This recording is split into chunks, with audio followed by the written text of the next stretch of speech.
कौन मद्रास महाजन सभा से संबंधित नहीं था? प्रश्न क्या पूछा है? निम्नलिखित में से कौन मद्रास महाजन सभा से संबंधित नहीं था?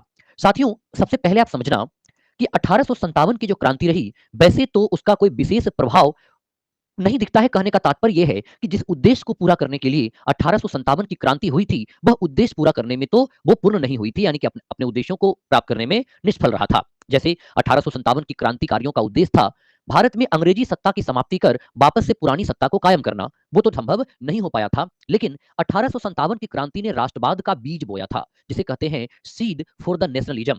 वही राष्ट्रवाद का बीज जो 1857 की क्रांति के बाद बोया गया, वही धीरे धीरे बड़ा होता है और कहते हैं कि समय के साथ वो एक बड़ा वृक्ष बनता है और जो स्वतंत्रता संग्राम के रूप में जाना जाता है।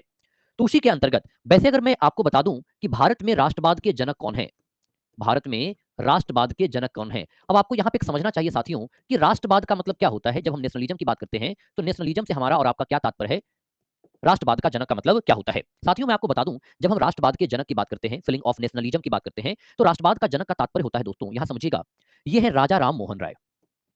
राजा राम मोहन राय यानी भारत में जो राष्ट्रवाद के जनक हैं वो राजा राम मोहन राय हैं।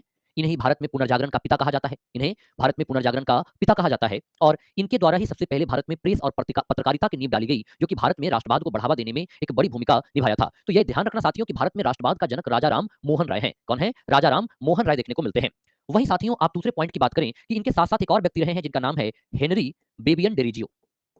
हेनरी बेबियन डेराजियो, और इन्हें इनके अनुयायियों को डेराजियोन कहा करते थे, है ना। इनके अनुयायी को क्या कहा जाता था? डेराजियोन कहा जाता था। तो ये बात समझने वाली है कि भारत में राष्ट्रवाद के जनक राजा राम मोहन राय हैं। राजा राम मोहन राय ने ही जो राष्ट्रवाद की नींव डाली, उसकी चिंगारी समय के साथ फैलती चली गई। और साथ ही साथ हेनरी बेबियन डेरेजियो थे। हेनरी बेबियन डेरेजियो की बात करें तो ये हिंदू कॉलेज के अध्यापक रहे थे। ये कौन थे? कलकत्ता हिंदू कॉलेज, एक हिंदू कॉलेज दिल्ली में भी है, हिंदू कॉलेज कलकत्ता के ये प्राध्यापक थे, के शिक्षक थे। और इन्होंने विद्यार्थियों को आधुनिकता की बात बताया। इन्होंने विद्यार्थियों को किसकी बात बताया? इन्होंने विद्यार्थियों को आधुनिकता की बात बताया। आधुनिकता का तात्पर्य क्या होता है? मॉडर्निज्म का तात्पर्य क्या होता है? जैसे लोगों में आधुनिक लोकतंत्र की विचारधारा, आधुनिक जो भाव को बताया था किसने? हेनरी बेबियन डेरेजियो ने। ये बात आपको ध्यान में रखना है। ठीक है साथियों, चलिए तो हम आगे बढ़ते हैं। हम पहले प्रश्न को ले लेते हैं, निम्नलिखित में से कौन मद्रास महाजन सभा से संबंधित नहीं था? ठीक है, ध्यान रखना, निम्नलिखित में से कौन मद्रास महाजन सभा से संबंधित नहीं था? राघव चेरियार, जी सुब्रमण्यम अय्यर, पी आनंद चार्लू और श्यामजी कृष्ण वर्मा, ये चार लोग देखने को मिलते हैं। तो मैं पॉल देता हूं आपको ताकि आप पॉल में उत्तर बता सको कि इस प्रश्न का सही उत्तर क्या होने वाला है। ठीक है, चलिए, और आवाज मोटा नहीं जा रहा है, बल्कि मेरी आवाज ही थोड़ी भारी है क्योंकि सुबह का समय है ना।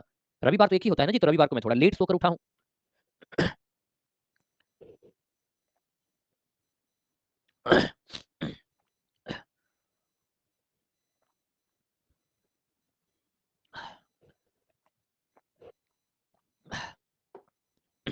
ठीक है, देखो तो इस प्रश्न का सही उत्तर क्या होगा, अभी मैं आपको समझाऊंगा कि भारत में राष्ट्रवाद का जन्म कैसे हुआ, राष्ट्रवाद के जन्म के पीछे की क्या क्या कारण मौजूद रहे थे, उन तमाम कारणों पर हम चर्चा करने वाले हैं। इस प्रश्न का सही उत्तर होगा श्यामजी कृष्ण वर्मा। देखो, श्यामजी कृष्ण वर्मा की बात करें तो ये इंडिया हाउस से जुड़े रहे हैं, जो कि लंदन में गठित किया गया था। किसे? India house.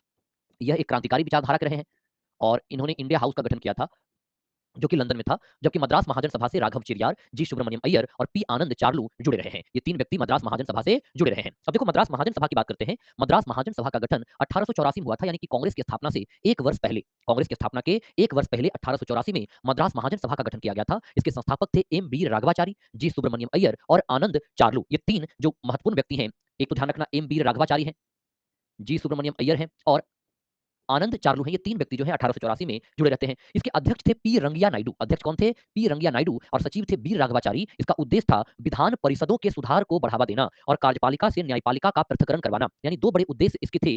पहला था कि विधान परिषदों में सुधार करना और भारतीयों को अधिक संख्या में विधान परिषदों में जगह देना, और दूसरा कार्यपालिका का न्यायपालिका से पृथक्करण देखने को मिलता है। ये मद्रास महाजन सभा की मांग रही थी। मद्रास महाजन सभा का गठन 1884 में हुआ था। तीन व्यक्तियों ने किया था, बी राघवाचारी, सुब्रमण्यम अय्यर और आनंद चार्लू ने किया था। मद्रास में कुछ और भी संस्थाएं देखने को मिलती हैं जो कि कांग्रेस से पहले गठित राजनीतिक संस्था रही है, जिसमें से एक महत्वपूर्ण संस्था है Madras native association. Madras native association की स्थापना 26 फरवरी 1852 को हुई थी, यानी कि आप देख सकते हो कि 1857 के विद्रोह के पहले ही मद्रास नेटिव एसोसिएशन की स्थापना किया गया था। इसके संस्थापक थे गजुलू लक्ष्मी नरसू चिट्टी। ध्यान रखना, मद्रास नेटिव एसोसिएशन के संस्थापक कौन थे? गजुलू लक्ष्मी नरसू चिट्टी। और अध्यक्ष थे श्री बाई मुदलियार और सचिव थे बी रामानुजाचारी। इस एसोसिएशन ने 1857 के विद्रोह की निंदा की थी। आप समझ सकते हो। अब देखो, मद्रास नेटिव एसोसिएशन, अगर आपसे प्रश्न इस प्रकार से पूछा जाए कि निम्नलिखित में से किस संस्था के द्वारा 1857 के विद्रोह की निंदा किया गया था, है ना, नींद नहीं किया गया था, निंदा किया गया था, है ना, तो किसके द्वारा निंदा किया गया था? यह निंदा मद्रास नेटिव एसोसिएशन के द्वारा किया गया था, जिसकी स्थापना 26 फरवरी 1852 को हुई थी, गजुलू लक्ष्मी नरसू चिट्टी। अब आपको लग रहा होगा कि आखिर सर इस संस्थान ने 1857 की क्रांति का निंदा क्यों किया? निंदा इसलिए किया, देखो सवाल भी आ गया, आर्यन पूछ रहा है कि सर निंदा क्यों किया था? क्योंकि इस संस्था में ये जमींदार वर्ग की संस्था है। ये जो देखने को मिलता है बुर्जुआ वर्ग की संस्था है और आपको मैंने बताया था 1857 के विद्रोह के दौरान जो शिक्षित बुर्जुआ वर्ग था, शिक्षित मध्यम वर्ग था, वो 1857 की क्रांति से तटस्थ रहा था। वो उसे अलग-थलग रहा था क्योंकि उनको मानना यह था कि जो अंग्रेजी वह व्यक्ति है जो भारत में आधुनिकता को लेकर आएगा और भारत में विकास को आगे लेकर जाएगा, यानी कि सामाजिक सुधार करेगा, धार्मिक सुधार करेगा, वो अंग्रेजों को मानते थे सुधारकर्ता के तौर पर। जबकि जमींदारों का वर्ग तो अंग्रेजों का समर्थक बना रहा था, है ना? जो भारत में जो जमींदार वर्ग था, वो जब से अंग्रेजों का समर्थन प्राप्त हुआ, वो अंग्रेजों का सबसे बड़ा चमचा था, यानी कि स्वामी भक्त बना रहा, अंतिम तक स्वामी भक्त बना रहा था। तो इसीलिए उसने 1857 के विद्रोह की क्या किया था? चर्चा करवा मतलब उसकी निंदा किया था। ठीक है? ये आपको जानना है मद्रास नेटिव एसोसिएशन के बारे में, जबकि मद्रास महाजन सभा का गठन 1884 में हुआ है। ठीक है साथियों? चलिए आगे बढ़ते हैं और आगे जानकारी है साथियों, ध्यान रखना। 69 जीएस फाउंडेशन की क्लास, ये क्लास बीपीएससी की पूरी तैयारी के लिए है। आप इसे एक्स्ट्रा डिस्काउंट पे परचेज कर सकते हो ससी कूपन कोड के साथ। यानी आप ससी कूपन कोड को लगाकर साथियों आप इस कोर्स पे एक्स्ट्रा डिस्काउंट के साथ कोर्स के साथ जुड़ सकते हो और आप अपनी तैयारी को बेहतर आयाम दे सकते हो। चलिए आगे बढ़ते हैं। दूसरा प्रश्न है साथियों, राष्ट्रीय